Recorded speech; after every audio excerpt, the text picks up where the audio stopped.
오늘은 깨지지 않는 약속이라는 제목으로 말씀을 나누고자 합니다. 이제 바울을 태우고 로마로 가던 배는요, 처음에는 순풍을 만났습니다. 그러나 얼마 가지 않아 유라굴로라는 또한 광풍을 만나 또 큰 위기를 맞이하게 되었습니다. 광풍으로 인해 배는 더 이상 조종할 수 없게 되었고, 그저 사람들은 배에 탑승한 채 바람에 이끌리는 대로 파도에 따라 그렇게 떠내려가는 그런 위급한 상황을 맞이하게 됩니다.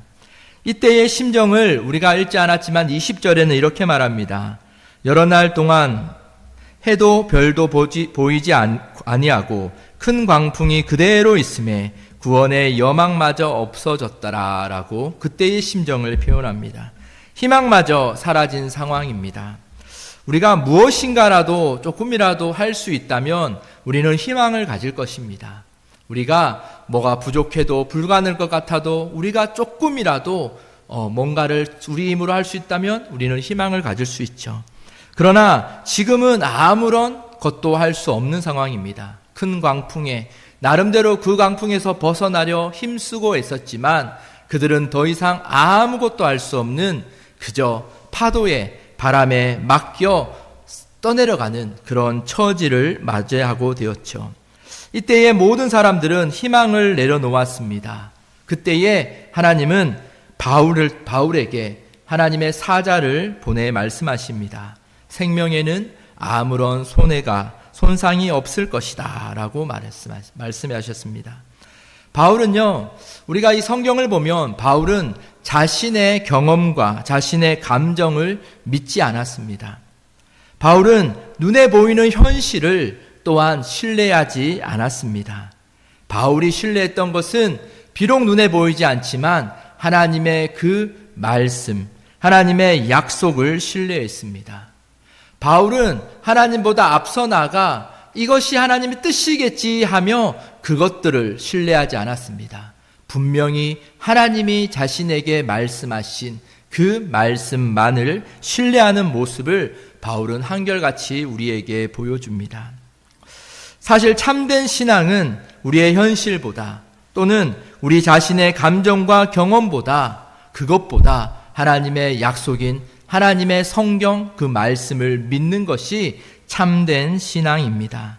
그래서 우리는 성경을 우리의 삶의 기준, 삶과 신앙의 기준을 삼고 성경을 신뢰하며 나아가는 자들이죠.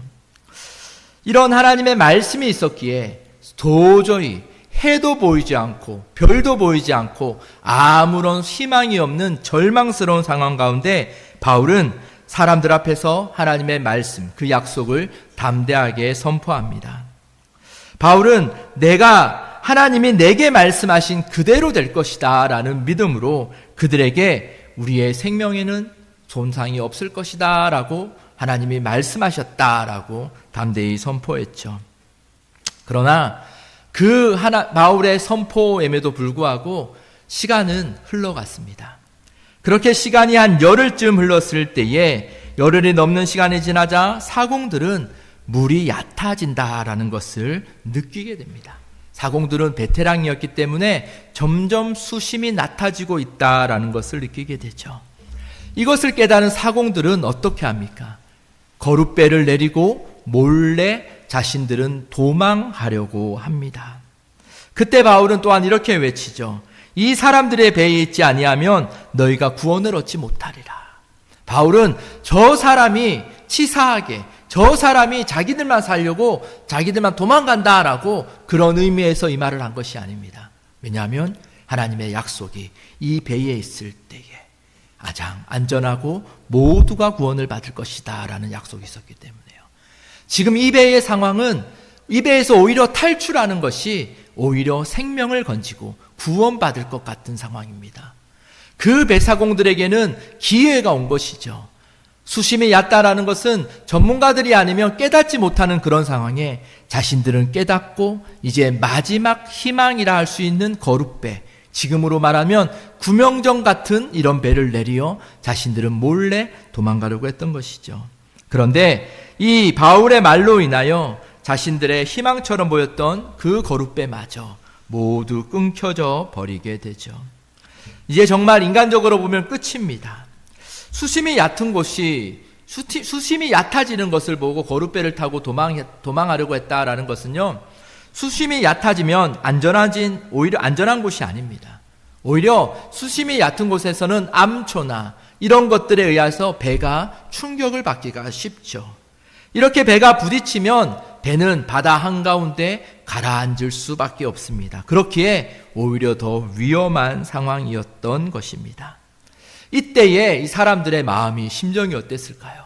아무것도 모른 채, 언제라는 기약도 없는 채, 자기들은 아무것도 알 수 없는 그런 상황 가운데 빛도 없고 별도 보이지 않고 큰 광풍은 계속 이어지고 있는 그때에 그렇게 떠내려가는 인생 가운데 살아가는 그들의 심정은 아마 우리가 상상할 수 없을 만큼 두렵고 무서웠을 것입니다. 이런 순간에 바울은 무엇을 합니까? 바울은 이제 사람들에게 음식을 먹으라라고 권합니다. 그리고 바울은 모든 사람 앞에서 모든 사람을 모아놓고 자신들이 하나님께 감사하며 떡을 들어 축사를 하며 그 음식을 나눠 먹고 있습니다. 얼핏 보면 아주 이상한 모습처럼 보입니다. 배는 곧 부서질 상황, 사람들은 자신들이 죽을 것이다 라는 그런 절망의 상황 가운데 바울은 무엇을 하고 있습니까? 음식을 먹고 있죠. 마치 이런 느낌일까요? 먹고 죽은 귀신이 때깔도 좋다 이런 말처럼 우리가 이제 언제 죽을지 모르니까 우리가 마음껏 배불리 먹자. 이왕 이렇게 된 거 어쩔 수 없지 않냐, 이런 심정이었을까요? 이런 심정으로 바울은 그들을 위로하기 위하여 음식을 권했던 것일까요? 여러분, 그렇지 않습니다. 바울이 지금 음식을 먹은 것은요, 하나님 앞에 예배하는 것이었어요. 신약의 예배는 떡을 떼며 축사하여 그 떡을 축사함으로 하나님을 기억하고 하나님을 신뢰하는 그런 행위가 바로 예배의 가장 기본이었던 것이죠. 저는 이것을 단순한 식사 장면이 아니라 하나님을 향한 신앙의 고백이며 예배의 장면이다라고 생각합니다. 여러분, 이들의 환경은 변하지 않아요.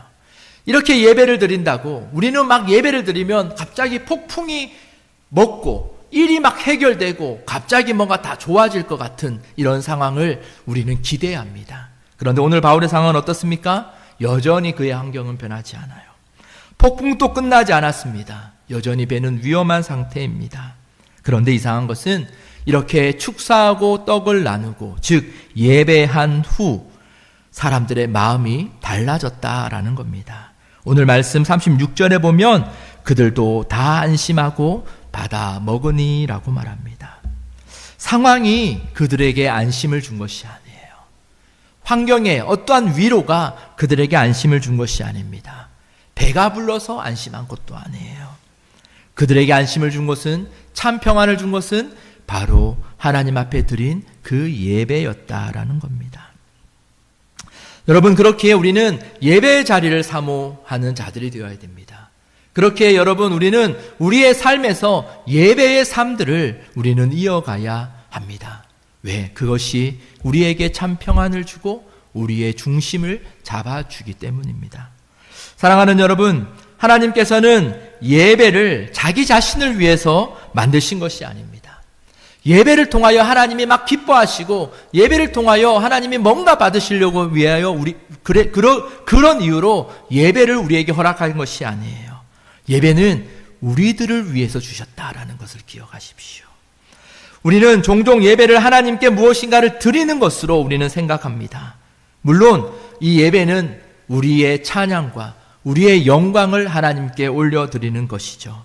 그러나 동시에 하나님은 이 예배를 통하여 예배하라라 명령하신 그 말씀에 순종하는 이 시간들을 통하여 하나님은 우리에게 새 힘을 허락하시고 다시 살아나는 소성의 은혜를 허락하시고 또한 우리에게 은혜를 베푸시는 그 시간이 바로 예배의 시간입니다.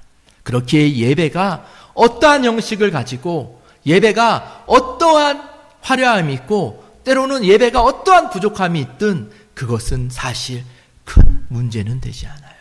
문제는 우리가 하나님 앞에 하나님을 사모함으로 그 예배의 자리에 나왔다라는 것입니다. 예배 가운데 하나님은 두려움을 믿음으로 바꾸십니다.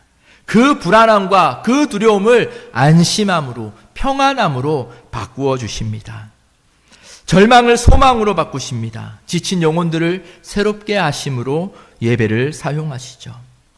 그래서 폭풍이 사라진 후에 예배하는 사람이 아니라 오늘 우리 바울처럼 폭풍 가운데서도 한결같이 하나님을 예배하는 저와 여러분들이 되기를 축복합니다.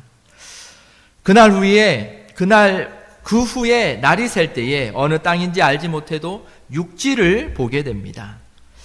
육지를 보았지만 동시에 배에는 더 심각한 위기를 맞게 되죠. 두 물이 만나는 이런 곳에서 배가 깨지게 되어버린 그런 위급한 상황을 만나게 됩니다.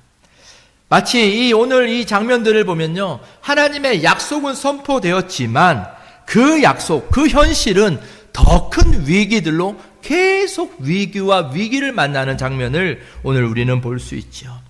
이런 위기 가운데 군인들은 고민이 생겼습니다. 군인들은 자신들이 수송하고 있는 죄수들이 마치 도망칠까 싶어 그런 염려가 되었습니다. 그래서 그들은 회의했고 그 회의의 결과가 무엇이냐면 죄수들을 죽이는 것이 좋겠다라는 판단이었습니다. 여기에는 이 바울도 포함됩니다. 이 군인들의 판단은 비인간적인 것들이 아니었습니다. 이 군인들은 오히려 상식적인 판단을 했습니다. 죄수들을 수송할 때에 그들의 수칙 중 하나가 어쩌면 죄수들이 탈출하지 못하게 하는 것. 이런 위급한 상황에 죄수들이 무분별하게 하는 것보다 오히려 그들을 죽이는 것이 더 옳은 일이다라고 판단했을지도 모릅니다. 그러나 이런 상황 가운데 백부장은 바울을 구원하기 위하여 이런 판단을 막고 모두 물에서 뛰어내려 헤엄을 치고 무엇인가를 의지하여 육지로 도달할 수 있도록 조치를 취합니다. 만약 죄수 중에 한 사람이라도 육지로 도망치다가 다른 곳으로 탈출하거나 했다면 아마 백부장은 그 모든 책임을 본인이 져야 했을 것입니다. 그럼에도 백부장은 바울을 구원하기 위하여 이런 결단을 했죠. 여러분, 이런 백부장의 결단은 자신의 판단으로 이루어진 것이 아닙니다. 이런 백부장의 결단은 하나님의 그 섭리 가운데 이루어졌던 것이죠.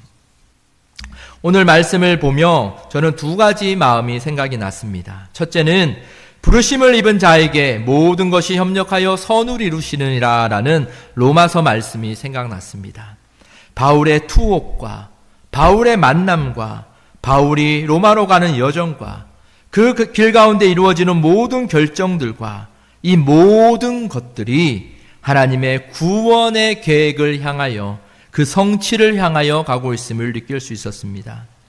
하나님께 순종함으로 살아갔던 이 바울을 통하여 바울은 그 배에 탄 선장들과 선원들, 그리고 군인들과 심지어 죄수들과 심지어 그 앞에서 만나게 될 한 섬의 원주민들에까지 복음을 전하는, 그리스도를 알게 하는 그런 구원의 선을 이루는 도구가 되었던 것이죠. 여러분, 이것이 하나님의 주권이고 하나님의 섭리입니다. 그리고 하나님의 주권과 섭리는 오늘날에도 저와 여러분들, 우리 교회, 여러분들이 살고 있는 여러분들의 삶들 가운데 하나님의 주권과 섭리는 여전히 이어지고 있음을 잊지 않기를 원합니다. 비록 내가 그것을 느끼지는 못하더라도 하나님은 믿는 자에게 모든 것을 협력하여 선을 이루신다라는 그 약속을 믿고 한 걸음 한 걸음 여러분들의 삶에 하나님을 두고 살아가는 저와 여러분들 되길 원합니다. 나의 이런 삶이 때로는 아무런 가치 없어 보이고, 나의 이런 삶이 때로는 부끄러워 보이고, 나의 이런 삶이 때로는 낙심되어 보이고, 그렇지만 여러분 기억하십시오. 하나님은 여러분과 함께 하십니다. 오늘 바울을 구원하신다 약속하신 그 말씀이 수많은 위기가 있었지만 결국 하나님은 그 약속을 지키신 것처럼 우리와 영원히 함께하겠다고 하신 그 임마누엘의 약속 또한 지금 우리 가운데 함께하고 계십니다. 여러분, 그렇기에 하나님을 신뢰하십시오. 하나님의 말씀을 신뢰하십시오. 하나님은 항상 변함없이 우리와 함께 계십니다. 그리고 두 번째로 제가 생각된 것은 하나님의 약속은 반드시 이루어진다라는 것을 다시 한번 느끼게 됩니다. 오늘 본문은 마침내 하나님의 약속이 이루어지는 장면으로 끝이 납니다. 37절에 보면 배 안에는 276명이 있었다라고 말합니다. 그리고 44절은 이렇게 마무리합니다. 마침내 사람들이 다 상륙하여 구조되니라. 여러분, 이들은 배를 잃었습니다. 이들은 자신들의 가진 모든 짐도 잃었습니다. 모든 것이 부서졌습니다. 그러나 하나님께서 약속하신 그 생명은 단 한 사람도 잃지 않았습니다. 여기서 중요한 사실을 우리는 배웁니다. 하나님은 우리의 계획을 반드시 우리의 계획을 지켜주신다라고 하나님은 말씀하시지 않습니다. 우리의 환경과 내 재산과 내 건강과 내 것을 지켜주신다라고 말씀하시지도 않았습니다. 그러나 하나님께서는 하나님의 약속은 반드시 이루신다라고 말씀해 주십니다. 여러분, 하나님께 받은 약속이 있으십니까? 여러분, 하나님께 약속을 받은 것이 있다면 그 약속을 붙들고 여러분 살아가십시오. 그리고 여러분 성경을 통하여 매일매일 하나님의 말씀을 듣고 읽고 가까이 하고 묵상함으로 성경에 기록된 하나님의 약속들을 듣고 그 약속들의 주인이 되는 저와 여러분 되기를 원합니다. 오늘 말씀을 통해 우리는 바울의 신앙을 배웁니다. 바울이 한 것은 무엇입니까? 바울이 한 것은 믿음으로 하나님의 약속을 믿은 것입니다. 평안할 때도, 광풍을 만났을 때도, 배가 부서질 것 같을 때도, 군사들에 의해 죽임을 당할 것 같은 그런 상황에서도 바울이 한 것이라곤 한결같이 하나님의 약속을 믿고 자기 중심에 서 있었던 것 뿐입니다. 그런 바울의 삶 속에서 하나님은 자신의 약속을 성실하게 그렇게 이루어 주셨던 것이죠. 여러분, 우리도 이같이 바울과 같은 신앙이 되기를 원합니다. 한결같이 하나님의 약속을 믿고 하나님이 나에게 허락하신 이 자리에 묵묵히 서서 하나님이 나를 통하여 하실 일들을 기다리며 바라보는 저와 여러분들이 되기를 원합니다. 지금 또 우리의 인생에 광풍이 지나고 계십니까? 모든 희망이 사라진 것 같은 시간을 보내고 계십니까? 그렇다면 오늘 바울을 기억하십시오. 그는 폭풍이 끝난 후에 예배한 자가 아니라 그 폭풍 가운데서도 하나님을 신뢰하며 예배했던 자. 그리고 하나님께서는 그 예배 가운데 평안을 주셨고 약속한 구원을 친히 이루셨음을 기억하십시오. 그렇게 오늘 또 하나님께 나와 예배하고 우리의 삶 가운데서도 하나님을 기억하며 예배하는 그런 예배의 삶들이 이어지는 저와 여러분들 되길 원합니다. 여러분, 한 가지만 기억하시길 원합니다. 여러분, 하나님의 약속은 변하지 않고 하나님께서 끝내 그 약속을 스스로 성취하시는 분임을 신뢰하며 살아가는 저와 여러분들 되길 축복합니다. 기도하겠습니다. 하나님 아버지, 감사합니다. 오늘 우리가 하나님이 바울을 통하여 하나님의 약속이 변하지 않고 하나님의 약속을 끝까지 지키시는 하나님의 은혜를 기억하며 나아갔습니다. 하나님, 부족한 저희들입니다. 마치 저희들의 인생을 보면 하나님이 저희를 사용할 수 없을 것 같고 하나님의 계획에서 벗어난 것 같은 그런 초라하고 초라한 인생으로 보일지는 몰라도 하나님, 그 가운데서 우리를 통하여 협력하여 선을 이루시며 하나님의 성실하심으로 하나님의 약속을 이루어 가시는 그 하나님을 신뢰하게 하옵소서. 우리가 믿음의 눈으로 하나님을 보게 하시고 우리의 믿음의 눈으로 우리가 하나님의 약속을 붙드는 우리 모든 초곡 시온교회 성도들 되게 하여 주옵소서. 예수 그리스도의 이름으로 기도드립니다. 아멘.